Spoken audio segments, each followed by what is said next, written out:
6.5 fourth sum போன வருஷம் பார்த்த மாடல் தான் என்னன்னு பாருங்கள். Show that the lines x minus 3 by 3 equal to y minus 3 by minus 1 equal to வரும். z minus இதோட ஈக்குவேஷன் முடிஞ்சிருச்சு. then z minus 1 equal to 0 and x minus 6 by 2 equal to z minus 1 by 3 and y minus 2 equal to 0 intersect. அப்போ also find the point of intersection. இந்த two lines என்ன ஆகுதுன்னா intersect ஆகுது அப்படின்னா இதோட point of intersection கண்டுபிடிங்க. போன வருஷம் பார்த்த மாடல் அதே மாடல் தான். எக்ஸு ஒய் ஃபஸ்ட் ஈக்குவேஷன் வைக்கிறீங்க, இசட்டோட வேல்யூ 1 கிடைக்குது. செகண்ட் ஈக்குவேஷன்லேருந்து ஒய்யோட வேல்யூ 2ன்னு சொல்லி கிடைக்குது. அப்போ இதில் நீ என்ன பண்ணுற அப்படின்னா பாயிண்ட் ஆஃப் இன்டர்செக்ஷன் நீ கண்டுபிடிக்கணும்.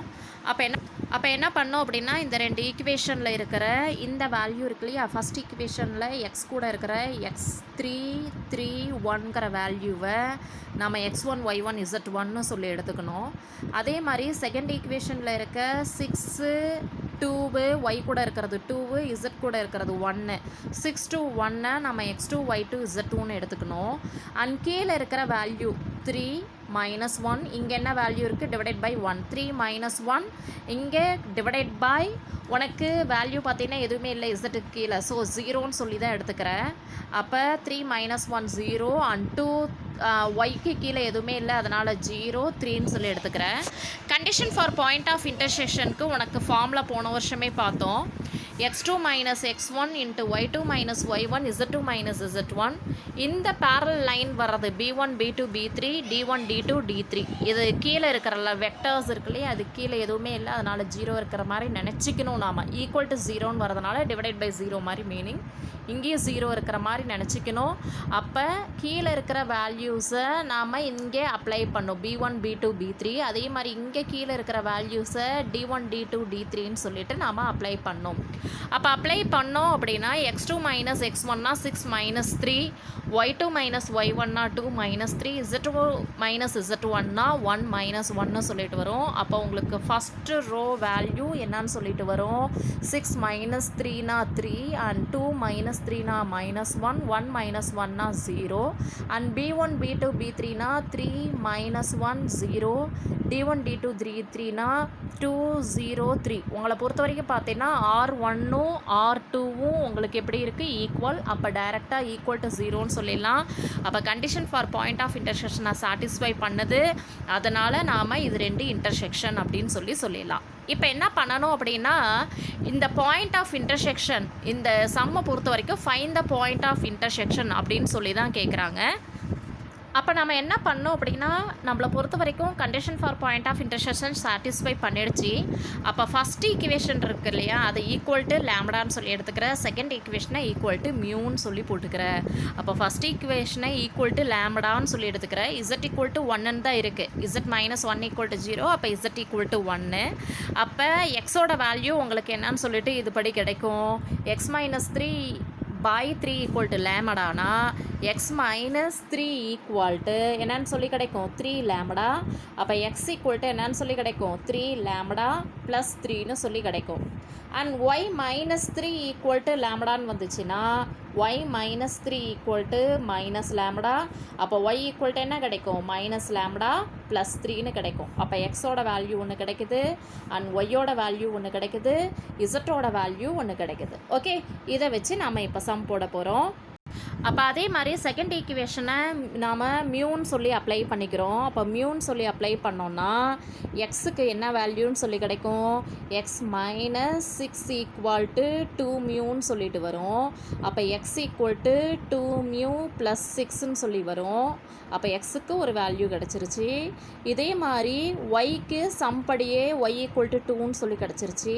இசட்டுக்கு என்னன்னு சொல்லி வேல்யூ கிடைக்கும் z minus 1 equal to 3 mu. அப்போ z equal to 3 mu plus 1ன்னு சொல்லி கிடைக்கும். அப்போ எக்ஸுக்கு ஒய்க்கு இசட்டுக்கு மூணுக்குமே நமக்கு ஆன்சர் 2ல் இருந்து கிடைக்குது. உன்னை பொறுத்த வரைக்கும் கண்டிஷன் ஃபார் பாயிண்ட் ஆஃப் இன்டர்செக்ஷனை இதை சாட்டிஸ்ஃபை பண்ணும் அப்படிங்கிறதுனால என்ன பண்ண போகிறோன்னா இந்த ரெண்டு ஈக்குவேஷனில் கிடச்சிருக்க எக்ஸ் ஒய்யோட வேல்யூஸை ஈக்குவல் பண்ணி நம்ம சாட்டிஸ்ஃபை பண்ண போகிறோம். இப்போ இசட்டுக்கு இதில் இருந்து நமக்கு என்னன்னு சொல்லி கிடச்சிதுன்னா இசட் ஈக்குவல் டு 3 + 1ன்னு சொல்லி கிடச்சிது. அண்ட் உனக்கு போன ஈக்குவேஷனில் இசட் ஈக்குவல் டு 1ன்னு கிடச்சிருது. ரெண்டையும் ஈக்குவல் பண்ணோன்னா 3 = 0. அப்போ ஈக்குவல் டு என்னன்னு சொல்லி கிடைக்கும், 0ன்னு சொல்லி கிடைக்கும். அதே மாதிரி ஒய்க்கு ஒரு வேல்யூ கிடைக்குது இல்லையா, இதில் ஒய்யோட வேல்யூ என்னன்னு சொல்லி கிடைச்சிது, ஒய் ஈக்குவல் டு -λ + 3ன்னு சொல்லி கிடைக்குது. செகண்ட் ஈக்குவேஷனில் ஒய் ஈக்குவல் டு 2. அப்போ இது ரெண்டையும் ஈக்குவல் பண்ணோம் அப்படின்னா -λ ஈக்குவல் டு -1. அப்போ λ ஈக்குவல் டு +1ன்னு சொல்லி கிடைக்கும். அப்போ மியூக்கும் லேம்டாவுக்கும் வேல்யூ கிடச்சிது இல்லையா, இதை கொண்டுட்டு வந்து நாம் என்ன பண்ணணும், இந்த ஈக்குவேஷனில் அப்ளை பண்ணால் XYZோட வேல்யூ கிடைக்கும். எதில் வேணாலும் அப்ளை பண்ணலாம், ரெண்டில் எதுலையாவது ஒன்று அப்ளை பண்ணுறோம், அவ்வளோதான். = 0ன்னு இப்போ செகண்ட் லைன் இருக்கு இல்லையா, அதில் நான் அப்ளை பண்ணுறேன். அப்போ இது என்னன்னு சொல்லி கிடைக்கும், x - 6/2 = தானே. அப்போ x - 6/2 = இது 0. அப்போ x - 6 = 0. அப்போ எக்ஸோட வேல்யூ என்ன கிடைக்கும், 6ன்னு சொல்லி கிடைக்கும். அப்போ அதே மாதிரி z - 1 = 0ன்னு கிடைக்கும். இசட்டோட வேல்யூ 1, ஒய்யோட வேல்யூ 2. அப்போ பாயிண்ட் ஆஃப் இன்டர்செக்ஷன் 6, இன்னொன்று 2, இன்னொன்று என்னன்னு சொல்லி கிடைக்கும், 1ன்னு சொல்லி கிடைக்கும். இதில் லேம்டா வேல்யூ கொண்டுட்டு வந்து அப்ளை பண்ணினாலும் இதே ஆன்சர் தான் உனக்கு கிடைக்கும். ஏதாவது ஒரு ஆன்சரை கொண்டுட்டு வந்து அப்ளை பண்ணி நீ ஆன்சர் கண்டுபிடிச்சின்னா போதும். That's all. இந்த சம் முடிஞ்சது. இந்த சம் 6.5ல் வரும். போன வருஷமும் இந்த டைப்பில் பார்த்தோம். ஸோ நீங்கள் போட்டுருங்க. தென் கொஷின் நம்பர் 9. இந்த சம், இந்த மாடல் சம் கொலினியர் சம்மு. எக்ஸசைஸ் 6.4ல் 9th சம்மு. 3 பாயிண்ட்ஸ் கொடுத்து கொலினியரான்னு சொல்லி கேட்குறாங்க. ஸோ நம்மளை பொறுத்த வரைக்கும் ஃபஸ்ட்டு 2 பாயிண்ட்ஸ்க்கான லைன் ஈக்குவேஷன் நம்ம போடணும். ஃபஸ்ட்டு 2 பாயிண்ட்ஸ், இப்போ 3 பாயிண்ட்ஸ் கிவன் 3 பாயிண்ட்ஸை எடுத்துக்கிட்டேன். ஃபஸ்ட்டு 2 பாயிண்ட்டை மட்டும் யூஸ் பண்ணி நான் என்ன பண்ண போகிறேன், ஈக்குவேஷன், கார்ட்டீசியன் ஈக்குவேஷன் நான் போட போகிறேன். அதுக்கு என்ன formula, x - x1 / x2 - x1 = y - y1 / இதுக்கு ஃபார்முலா தெரியலையா, 2 பாயிண்ட் கொடுத்துருந்தாங்க அப்படின்னா இந்த 2 பாயிண்ட்டுக்கு மட்டும் வச்சு ஈக்குவேஷன் எப்படி ஃபார்ம் பண்ணுவோம், Cartesian equation. x - x1 / x2 - x1 இது சின்ன கிளாஸில் இருந்தே பார்ப்பீங்க, பேசிக் தான். y - y1 / y2 - y1 equal to 2 கோஆர்டினேட்ஸில் பார்த்துருப்பீங்க. இது XYZன்னு 3D பிளேனில் வருது. அப்போ Z - Z1 / Z2 - Z1. அப்போ first point x1 y1 Z1, second point x2 y2 Z2. அவ்வளோதான். இப்போ இந்த ஃபார்முலாவை கொண்டுட்டு வந்து இதில் அப்ளை பண்ணினா இந்த ஈக்குவேஷன் உனக்கு கிடைக்கும். ஓகே, ஃபஸ்ட்டு 2 பாயிண்ட்டை மட்டும் வச்சு போட்டுறேன். அப்போ ஃபஸ்ட்டு 2 லைனை வச்சு நாம் லைனோட ஈக்குவேஷன், இந்த 2 பாயிண்ட்டுக்கு இருக்கிற லைனோட ஈக்குவேஷன் நம்ம கண்டுபிடிச்சிட்டோம். அதுதான் இது. அப்போ லாஸ்ட் லைனில் இருக்கிறது தான். இப்போ தேர்டு பாயிண்ட்டும் 8, 1, 2 இருக்கு இல்லையா, அதுவும் இதே லைனில் இருக்கான்னு பார்க்கணும்னா என்ன பண்ணணும், இதில் இருக்கிற XYZக்கு பதிலாக அப்படியே இந்த 8, 1 இப்போ எம்முக்கு எம்முன்னு சொல்லி போட்டுக்கிறேன், XYZன்னு சொல்லி போட்டுக்கிறேன். இப்போ என்ன பண்ணுறேன், என்னன்னு சொல்கிறாங்க, ஷோ த பாயிண்ட்ஸ், 3 பாயிண்ட்டு கொலினியரான்னு சொல்லி தான் கேட்குறாங்க இல்லையா. அப்போ என்ன பண்ணோன்னா, கொலினியர்னுங்கும் போது இது வந்து என்னன்னு சொல்லி பார்த்தீங்கன்னா 2 பாயிண்ட்ஸ்க்கான ஈக்குவேஷன் இல்லையா, இதை நான் எடுத்துக்கவே இல்லை. இதுபடி நான் சொல்லிடுறேன். இப்போ என்ன பண்ணுறேன் அப்படின்னா, தேர்டு பாயிண்ட்டும் இதே லைனில் இருக்கா இல்லையான்னு தான் சொல்லணும். அப்படின்னா எக்ஸுக்கு பதிலாக 8 அப்ளை பண்ணு. அப்போ என்ன வரும், 8 - 2, 8 - 2னா என்ன வரும், 6/-3ன்னு வரும். அப்புறம் 1 வந்து ஒய்க்கு பதிலாக அப்ளை பண்ணு, என்னன்னு சொல்லிட்டு வரும், 1 - 3னா -2/1ன்னு கிடைக்கும். அண்ட் 2வை இசட்டுக்கு பதிலாக அப்ளை பண்ணு, அப்போ என்ன கிடைக்கும், -2/1.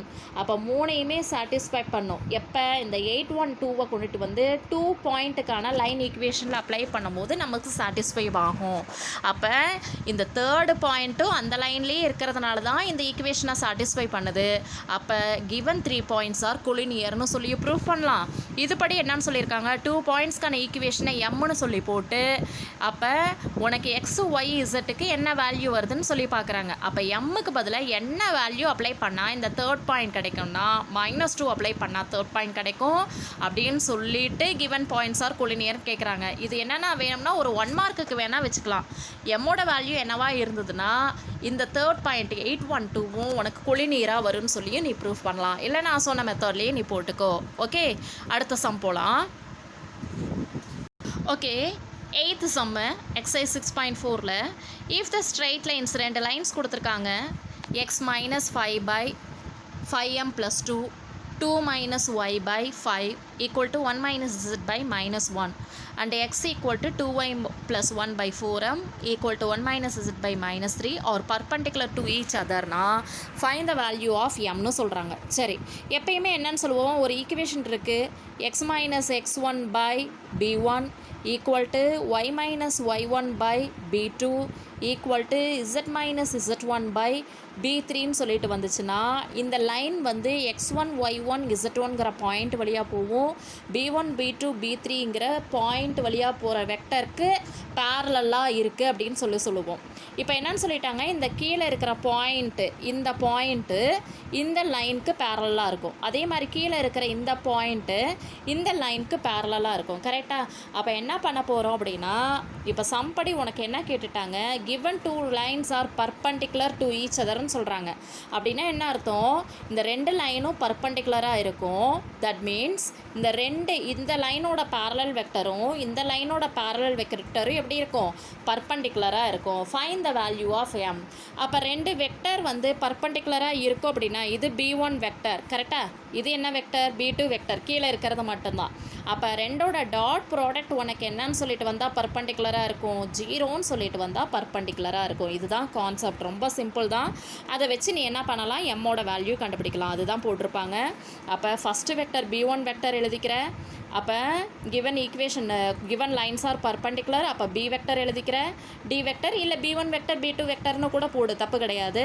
அப்போ b1 வெக்டர் b2 வெக்டர் நீங்கள் போட்டுக்கிறீங்க, கீழே இருக்கிற லைன்ஸ் தான் போட்டுக்கணும். இதில் முக்கியமாக தப்பு பண்ணாமல் இருக்கணும் என்னென்னா, இங்கே எக்ஸ் இருக்குது, இங்கே மைனஸ் ஒயின் இருக்குது, ஸோ அதை ப்ளஸ் ஒய்யாக மாற்றி கீழே நெகட்டிவ் சைன் கொண்டுட்டு வரணும்.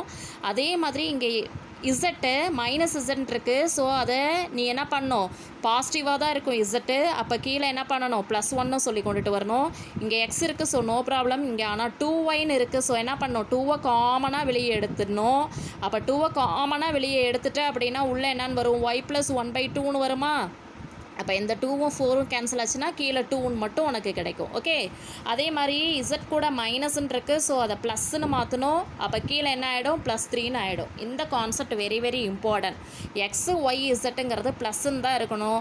எக்ஸு ஒய் இசட் கூட எந்த ஒரு நம்பர்ஸும் மல்டிப்ளை ஆகி வரக்கூடாது. அப்படி மல்டிப்ளை ஆகி வந்துச்சு அப்படின்னா இந்த மாதிரி என்ன பண்ணணும், காமனாக வெளியே எடுத்து கேன்சல் பண்ணணும். ஒய் டேர்ம் நெகட்டிவில் இருந்ததுன்னா அதை பாசிட்டிவாக மாற்றி கீழே இருக்கிறத நெகட்டிவாக போட்டுடணும். ஸோ கீழே இருக்கிற வெக்டர் இது b1 வெக்டர், இல்லை இதை b2 வெக்டர்னு எழுது, இல்லை இதில் இருக்க மாதிரி b வெக்டர் d வெக்டர்னு போடு. ரெண்டு வெக்டரோட டாட் ப்ராடக்ட் என்னன்னு சொல்லிட்டு வரணும், 0ன்னு சொல்லிட்டு வரணும். அப்படி 0ன்னு வந்ததுன்னா அது என்னன்னு சொல்லுவோம், பர்பண்டிகுலர். ஓகே, அப்போ ரெண்டு லைன்ஸ் பர்பண்டிகுலர்னா அந்த ரெண்டு லைன்ஸோட பேரலல் வெக்டர்ஸும் பர்பண்டிகுலர். அப்போ அதோட டாட் ப்ராடக்ட் ஈக்குவல் டு 0ன்னு போடுற. டாட் ப்ராடக்ட்னா ரெண்டு வெக்டர்ஸ் எப்படி டாட் ப்ராடக்ட் பண்ணுறதுன்னு சொல்லி உனக்கு தெரியும். அப்போ இந்த சம்மை நீ போட்டுடலாம். ஓகே, காப்பி அடிக்காதீங்க, அண்டர்ஸ்டாண்ட் பண்ணி போடு. இந்த சம்மோட கான்செப்ட் மட்டும் நான் சொல்ல போகிறேன், நீயே போட போகிற. என்னன்னு சொல்லிட்டு பாரு. இப்போ question number 7, if the straight line joining the points, ஒரு ஸ்ட்ரைட் லைன் இருக்குது, 2 1 4 அண்ட் a - 1 4 - 1ங்கிற இந்த ரெண்டு பாயிண்ட் கிவன் இந்த 2 பாயிண்ட்டை ஒரு ஸ்ட்ரைட் லைன் ஜாயின் பண்ணுதுன்னு வச்சுக்கோயேன். இப்போ 2 1 4ன்னு ஒரு பாயிண்ட்டு, அதே மாதிரி இன்னொரு பாயிண்ட் என்னன்னு பார்த்தீங்கன்னா a - 1 4 -1ன்னு ஒரு பாயிண்ட். இதை வச்சு ஒரு ஸ்ட்ரைட் லைன் ஜாயின் ஆகுது. Is parallel to the line joining the point. இந்த 2 பாயிண்ட்ஸ் இருக்குல்ல, இந்த பாயிண்ட்டும் இந்த பாயிண்ட்டு அப்படி இன்னொரு பாயிண்ட் 2 பாயிண்ட்ஸை ஜாயின் பண்ணுற லைனுக்கு எப்படி இருக்குன்னா பேரலாக இருக்குது. அப்போ இந்த 2 லைன்ஸ் எப்படி இருக்குது, பேரலல். பர்பண்டிகுலர்னால் அதோட டாட் ப்ராடக்ட் என்னன்னு சொல்லிட்டு வரும், 0. பேரலாக இருந்தால் என்ன வரும்னா a vector equal to m × b vector. கரெக்டாக? ஆனால் 2 லைன்ஸ்ன்னு சொல்லிட்டாங்க. அப்போ இதை ஏ இது பின்னு வச்சுக்கிட்டேன்னா ஏபி வெக்டர் கண்டுபிடிக்கணும். அப்போ கிவன் இந்த ஃபஸ்ட்டு பாயிண்ட்டை வச்சு வர்றது OA vector. Okay, 2i cap + j cap + 4k cap. இது இந்த பாயிண்ட்டை வச்சு நாம் சொல்கிறது பிங்கிற பாயிண்ட் தானே, அது என்ன வெக்டர், ஓபி வெக்டர். ஸோ நீ என்ன கண்டுபிடிக்கிற, ஏபி வெக்டர் நீ கண்டுபிடிப்ப. என்ன வெக்டர் கண்டுபிடிப்ப, ஏபி வெக்டர். ஏபி வெக்டர்னால் ஃபார்முலா என்ன, OB vector minus OA vector. So போட்டுடலாமா இல்லையா, OB vector minus OA vector. Okay. அதே மாதிரி தென் நெக்ஸ்ட் ஒன் இந்த பாயிண்ட்டை சினும் இதை டின்னு வச்சுக்கிட்டேன்னா இது ஓசி வெக்டர், இங்கே ஓடி வெக்டர். அப்போ என்ன கண்டுபிடிக்கணும்? சிடி வெக்டர் நீ கண்டுபிடி. அப்போ ஃபார்முலா உனக்கு தெரியும் என்னன்னு சொல்லிட்டு, 2 lines are parallelனா AB vector equal to lambda into CD vector. கரெக்டாக சின்ன கிளாஸில் போன வருஷம் பார்த்தோமா இல்லையா? அதை வச்சு நீ என்ன கண்டுபிடிக்கிற? ஏ வேல்யூவும் பி வேல்யூவும் கண்டுபிடி. இது உனக்கு ஹோம்ஒர்க். சப்போஸ் உனக்கு தெரியல அப்படின்னா என்கிட்ட டவுட் கேளுங்க. ஓகே, அடுத்த சம். இந்த சம் சொல்கிறதுக்கு முன்னாடி நான் ஒரு கான்செப்ட் மட்டும் சொல்லிடுறேன். டாட் ப்ராடக்ட் நாம் போன வருஷம் பார்த்தோம், ஞாபகம் இருக்கா? A vector dot B vector equal to என்னன்னு சொல்லி பார்த்தோம்? Modulus of A vector modulus of B vector cos டீட்டான்னு சொல்லி பார்த்தோம். இதை வச்சு நம்ம 2 லைன்ஸ்க்கு நடுவில் இருக்க ஆங்கிள் கண்டுபிடிக்க ஃபார்முலா சொன்னோம். என்னன்னு சொல்லி சொன்னோம்? Cos theta equal to A vector dot B vector by modulus of A vector modulus of B வெக்டார்னு சொல்லி சொன்னோம். போன வருஷம் நாம் பார்த்தோம்.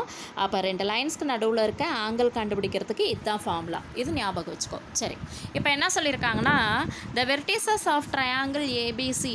இப்போ ஒரு ட்ரையாங்கிள் இருக்குது ஏபிசின்னு சொல்லிட்டு, இப்போ இந்த ஏபிசிங்கிற ட்ரையாங்கிளில் நம்ம என்ன கண்டுபிடிக்கணும்னா ஆங்கிள் ஏபிசி, இந்த ஆங்கிள் நம்ம கண்டுபிடிக்கணும். அப்போ நீ என்ன கண்டுபிடிச்சா போதும்? ஏபி வெக்டரும் பிசி வெக்டரும் கண்டுபிடிச்சா போதும். ஓகே, அப்போ angle B cos B equal to நீ என்னன்னு சொல்லி சொல்லலாம் அப்படின்னா AB vector dot BC vector by modulus of AB vector modulus of BC vector. அதுதான் ஃபார்முலா. ஓகே, அப்போ இது வந்து என்னன்னு சொல்லி பார்த்தேன்னா வெக்டராக எழுதும் போது ஓஏ வெக்டார்னு சொல்லி எழுதுவேன். OA vector equal to 7i cap plus 2j cap plus K கேப்னு போடுவேன். அண்ட் இந்த பாயிண்ட்டை வச்சு நீ பிங்கிற பாயிண்ட்டை வச்சு என்னன்னு சொல்லி போடுவேன்? ஓ பி வெக்டார்னு சொல்லி போடுவேன். O B vector equal to என்னன்னு சொல்லி போடுவேன்? 6i cap plus 0j cap plus 3k கேப்னு போடுவேன். அப்போ AB vector equal to formula உங்களுக்கு என்னன்னு சொல்லிட்டு வரும்னா ஓபி வெக்டர் மைனஸ் ஓஏ வெக்டார்னு வரும். கரெக்டாக பொசிஷன் வெக்டர் வச்சு சொல்லும் போது இதுதானே சொல்லுவோம், அதுதான் போடணும். அதே மாதிரி நீ என்ன பண்ணணும் அப்படின்னா பிசி வெக்டரும் கண்டுபிடிக்கணும். பிசி வெக்டர்னால் எப்படி கண்டுபிடிப்ப? ஃபார்முலா என்ன வரும்? PC vector equal to position vector வச்சு ஓசி வெக்டர் மைனஸ் ஓ டி வெக்டர் போட்டுடலாமா இல்லையா? இதுக்கான ஃபார்முலா மட்டும் எப்படி வரும்னு சொல்லிடுறேன். ஆங்கிள்க்கான ஃபார்முலா இதே தான், நான் சொன்னதே தான். என்ன வரும்? காஸ் டீட்டா ஈக்குவல் டு ஏபிசிங்கிற ஒரு ட்ரையாங்கிள் இருக்குது. அப்போ ஏபிசிங்கிற ட்ரையாங்கிள் அப்படி இல்லை, ஆங்கிள் ஏபிசி. இது வந்து என்னது? சி தானே இது? ஓகே, இந்த ஆங்கிளை தான் கண்டுபிடிக்க சொல்கிறாங்க. அப்போ ரெண்டுக்கு நடுவில் இருக்க வெக்டர் என்னன்னு இருக்கு? AB vector dot BC vector, அதான் போட்டிருக்காங்க. அப்போ AB vector dot BC vector by modulus of AB vector dot modulus of BC vector. இந்த சம் போடலாமா இல்லையா? ஆன்சர் நீங்களே கொண்டுட்டு வாங்க, தப்பு இல்லை. புக் ஆன்சர் செக் பண்ணி பாரு, ஆன்சர் நீ கொண்டுட்டு வா.